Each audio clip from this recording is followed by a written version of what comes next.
સૂત્રાર્થ વંદિતું સૂત્ર ભાગ 9 ગમણસ્સ ગમનના જવા આવવાના ય અને પરિમાણે પરિમાણને વિશે માપને વિશે દિશાસુ દિશાઓમાં દિશા તેમના વિશે મુખ દિશાઓ 4 છે ઉત્તર પૂર્વ દક્ષિણ અને પશ્ચિમ તેમના અગ્નિ ઈશાન નૈઋત્ય અને વારવ્ય એ 4 ખૂણાઓ અને ઉર્ધ્વ દિશા તથા અધો દિશા ઉમેરતા તેની સંખ્યા 10ની થાય છે. પ્રકારાંતરે તેની સંખ્યા 3ની પણ થાય છે. ઉર્ધ્વ અધ અને તિર્યક ઉત્તરાદિ 4 દિશાઓ એ તિર્યક દિશાઓ છે. ઊંડું ઉર્ધ્વ એટલે ઊંચી દિશા ઉર્ધ્વ પ્રમાણિતિક્રમ ઉપરની દિશા તે ઉર્ધ્વ તેના પ્રમાણનું અતિક્રમ તે ઉર્ધ્વદિક પ્રમાણિતિક્રમ ઊંચે અમુક અંતરથી વધારે ન જવું એવો નિયમ તે ઉર્ધ્વદિક પ્રમાણ. અહે એટલે અધો દિશા અધ દિક પ્રમાણિતિક્રમ નીચેની દિશા તે અધ તેના પ્રમાણનો અતિક્રમ તે અધ દિક પ્રમાણિતિક્રમ નીચેની દિશામાં અમુક અંતરથી વધારે દૂર ન જવું એવો નિયમ તે અધ દિક પરિમાણ. તિર્યે એટલે તિર્યંગ દિશામાં તિર્યંગદિક પ્રમાણિતિક્રમને વિશે ઉપર અને નીચેની વચ્ચેના ભાગ તે તિર્યંગ તે 4 દિશાઓ પૈકી દરેક દિશામાં અમુક અંતરથી વધારે ન જવું એવો નિયમ તે તિર્યંગ દિક પરિમાણ. ગુડી એટલે વૃદ્ધિ વધારો પ્રમાણનું વધવું તે વૃદ્ધિ જે પ્રમાણ નક્કી કર્યું હોય તેનાથી વધારે અંતર સુધી ગમન કરવું તે અનાચાર છે. પરંતુ એક દિશામાં જવાનું પ્રમાણ ઘટાડીને બીજામાં વધાર્યું હોય તો તે અતિચાર છે. સહી અંતરદ્ધા એટલે સ્મરણ ન રહેવાથી ભૂલી જવાથી સ્મૃતિનું અંતર્ધ્યાન થવું તે સ્મૃત્યંતરધા એક વાત યાદ ન જ આવે તે સ્મૃત્યનંતરધા કહેવાય છે. પડમમ્મી એટલે પહેલા ગુણવય ગુણવ્રતને વિશે 14 રાજ પ્રમાણલોકમાં રહેલા જીવ સમૂહનું પીડાઓથી રક્ષણ કરવારૂપ ગુણને કરનારું છે માટે ગુણવ્રત. 5 અનુવ્રતો મૂળ ગુણ છે પછીના 7 વ્રતો ઉત્તર ગુણ છે. તેમાં 6ઠું 7મું અને 8મું વ્રત મૂળ ગુણની પુષ્ટિ કરનારું હોઈને ગુણ વ્રત તરીકે ઓળખાય છે. નિંદે એટલે હું નિંદું છું. ગ્રહસ્થ જીવનને સંયમ અને સાત્વિકતા ભણી લઈ જવા માટે પરિગ્રહનું પરિમાણ જેમ આવશ્યક છે તેમ દિશાઓનું પરિમાણ પણ આવશ્યક છે. જો એની મર્યાદા નક્કી કરેલી ન હોય તો ગમે ત્યાં ને ગમે તેટલે દૂર સુધી જવાનું મન થાય છે. પરિણામે જીવનમાં સ્થિરતા અને શાંતિનો જે અનુભવ થવો જોઈએ તે થતો નથી. એથી શ્રાવક ધર્મમાં દિક પરિમાણ વ્રતને ખાસ સ્થાન આપવામાં આવ્યું છે. સાધુઓને આવું કોઈ વ્રત નથી તો શ્રાવકને આવું વ્રત શા માટે છે? એ પ્રશ્નનો ઉત્તર એ છે કે સાધુ તો પંચમહાવ્રતધારી અને સર્વ સાવધ્ય વેપારના ત્યાગી છે. તેથી તેમને આ દિક પરિમાણ આદિ ગુણ વ્રતો લેવાની કોઈ જરૂર નથી. પરંતુ ગ્રહસ્થો સ્થૂળ વ્રતધારી હોઈને તેમના એ વ્રતોની વિશુદ્ધિ ઉત્તરોત્તર વધતી જાય તે માટે બીજા 7 વ્રતોની યોજના કરવામાં આવી છે જેમાં આ વ્રત પહેલું છે. સાધુઓ ગમે ત્યાં જાય પણ તેમને આરંભ સમારંભ કરવાનો હોતો નથી. જ્યારે ગ્રહસ્થને દિશાની મર્યાદા ખુલ્લી હોય તો ત્યાં જઈને નવી પ્રવૃત્તિ કરવાનું નવો આરંભ સમારંભ કરવાનું દિલ થાય છે. તેથી તેની મર્યાદા કરવાનું આવશ્યક છે. આ વ્રતમાં સઘળી દિશાઓમાં એટલા અંતરથી વધારે દૂર ન જવું તે નક્કી કરવામાં આવે છે. તેથી જો વધારે અંતર સુધી ગમન કરવામાં આવે તો વ્રતનો ભંગ થાય છે. પરંતુ ભૂલથી તેમ થયું હોય તો અતિચાર લાગે છે.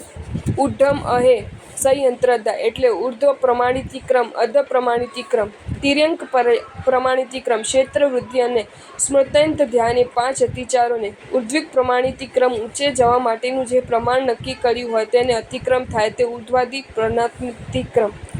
પડમમ્મી ગુણવય નિંદે એટલે પ્રથમ ગુણવ્રતને વિશે હું નિંદું છું. હવે 6ઠ્ઠા ગુણવ્રતને વિશે લાગેલા અતિચારોનું પ્રતિક્રમણ કરવામાં આવે છે. અહીં પ્રમાદના પ્રસંગથી કે ક્રોધાદિ અપ્રશસ્ત ભાવના ઉદય થવાથી દિક પરિમાણ ગુણવ્રત વિશેના અતિચારોની આલોચના કરું છું. તેમાં ઉર્ધ્વિક પ્રમાણિતિક્રમ અધ દિક પ્રમાણિતિક્રમ તિર્યગાદિક પ્રમાણિતિક્રમ ક્ષેત્ર વૃદ્ધિ અને સ્મૃત્યંત ધાન એ પ્રમાણે 6ઠ્ઠા વ્રતના અતિચાર વિશે દિવસ દરમિયાન જે કંઈ અશુભ કર્મ બંધાયો તે સવિથી હું પાછો ફરું છું. અવતરણિકા ભોગોપભોગ પરિમાણ નામનું બીજું ગુણવ્રત 2 પ્રકારે છે ભોગથી અને કર્મથી. તેમાં ભોગ 2 પ્રકારે છે ઉપભોગ અને પરિભોગ. બંનેને આશ્રય 5 અતિચાર તથા કર્મ આશ્રય વેપાર આશ્રય 15 અતિચાર મળી 20 અતિચાર થાય છે. હવે ભોગ પરિમાણ નામના 7મા વ્રતનું સ્વરૂપ અને પ્રમાદ વશાત લાગતા અતિચારોનું પ્રતિક્રમણ જણાવાય છે.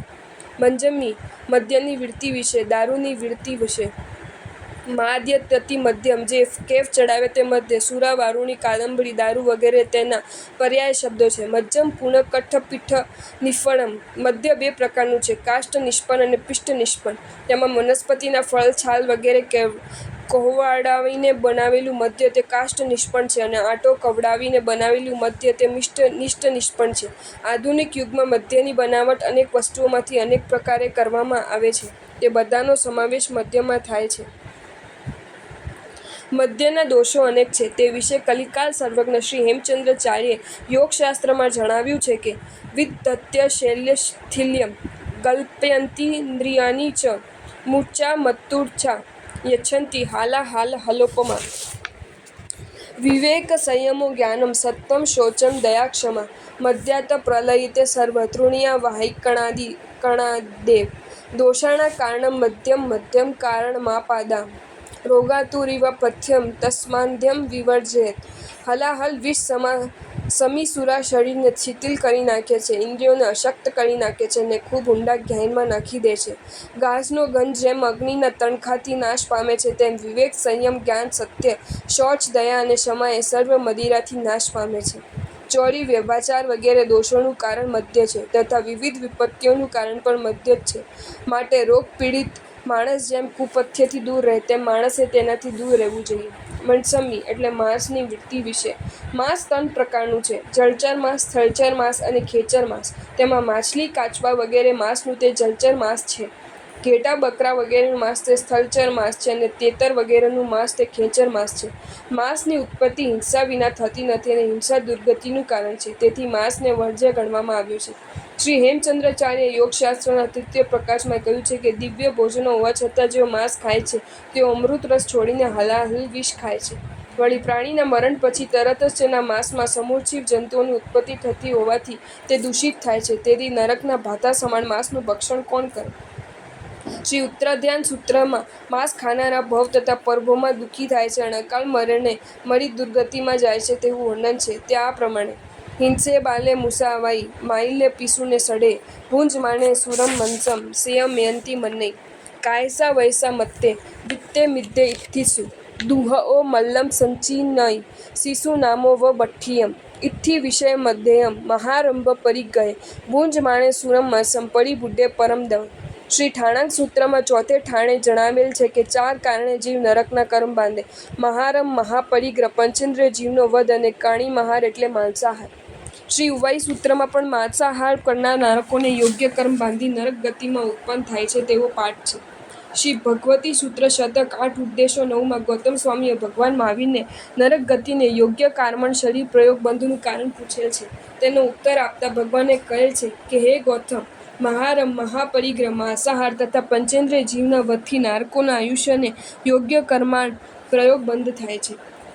શ્રાવકને માંસ અને મદિરા ખાવા કલ્પતા નથી. જો કલ્પતા હોત તો શ્રાવકના 7મા વ્રતમાં જે મર્યાદાનું વર્ણન કરેલ છે અને જેમાં શ્રાવકના ભોગમાં આવતી દરેક ચીજનો સમાવેશ કરેલ છે તેમાં માંસ, મદિરા, ઈંડા વગેરેનો સમાવેશ જરૂર કરેલ, પણ તેવો ઉલ્લેખ તેમાં કરેલ નથી. એટલે શ્રાવકો તે ચીજ ખાતા નહોતા એમ ચોક્કસ થાય છે.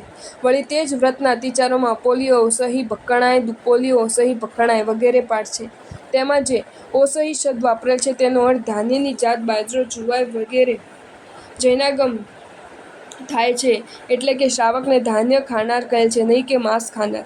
ઉપર જણાવેલ શાસ્ત્રના પ્રમાણોથી સિદ્ધ થાય છે કે જૈન આગમોમાં માંસાહારનો નિષેધ કરેલ છે. તે વાત જૈન ધર્મના મૂળભૂત અહિંસાના સિદ્ધાંતને મળતી તથા સુસંગત છે. સ્મૃતિકાર શ્રી મનુએ પણ કહ્યું છે કે માંસના વિષયમાં અનુમોદન આપનાર, વિભાગ કરનાર, ઘાત કરનાર, વેપાર કરનાર, રાંધનાર, પીરસનાર અને ખાનાર એ બધા ઘાતક છે. વૃત્તિઓને તામસિક બનાવનાર હોવાથી પણ માંસ ત્યાજાય છે.